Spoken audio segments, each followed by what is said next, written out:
मेरठ के एक पुराने मोहल्ले में एक ऐसा घर है जिसे अब लोग ड्रम वाला मकान कहते हैं। दिन में देखने पर यह घर किसी आम घर जैसा लगता है, लेकिन रात होते ही इसकी खिड़कियों में अंधेरा नहीं, कोई परछाई झांकती है।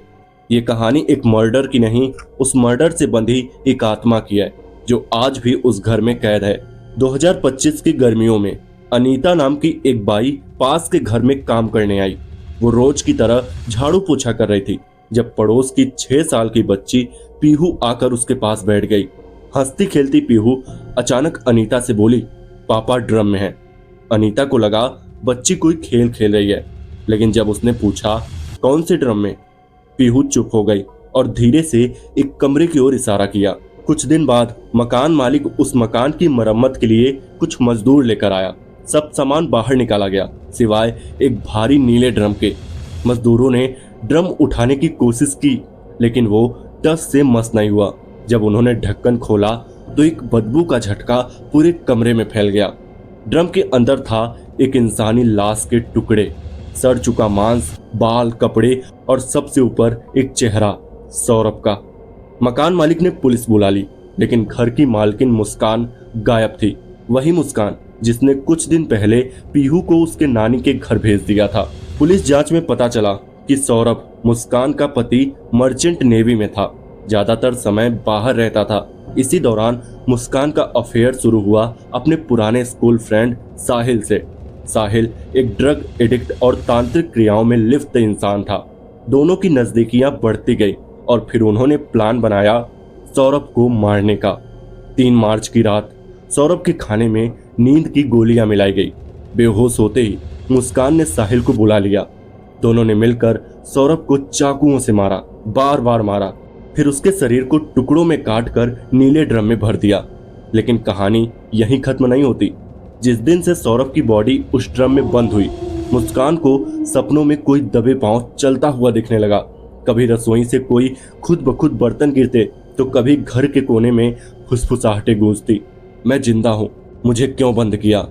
पीहू भी बदलने लगी थी। वो अकेले में दीवार से बातें करती और रात में रोते हुए कहती, पापा गुस्से में हैं। एक रात साहिल ने देखा कि ड्रम के ढक्कन से हल्की सी भाप निकल रही है। उसने ढक्कन छूने की कोशिश की और चीख पड़ा। उसकी उंगली जैसे जल गई हो। मुस्कान ने डर के मारे ड्रम को कपड़ों से ढक दिया, लेकिन हर रात कोई उसी कमरे में चलता रहता। सौरभ का चेहरा शीशों में दिखता, कभी मुस्कान के पीछे, कभी साहिल की आंखों में।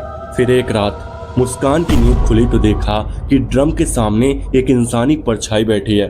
वो धीरे से बोल रही थी, तुम दोनों ने मेरा शरीर बांधा है, लेकिन मेरी आत्मा अब आजाद है और मैं अकेला नहीं जाऊंगा। अगली सुबह साहिल गायब था। उसके कमरे की दीवार पर खून से लिखा था, एक और चाहिए। पुलिस ने मुस्कान को पकड़ लिया।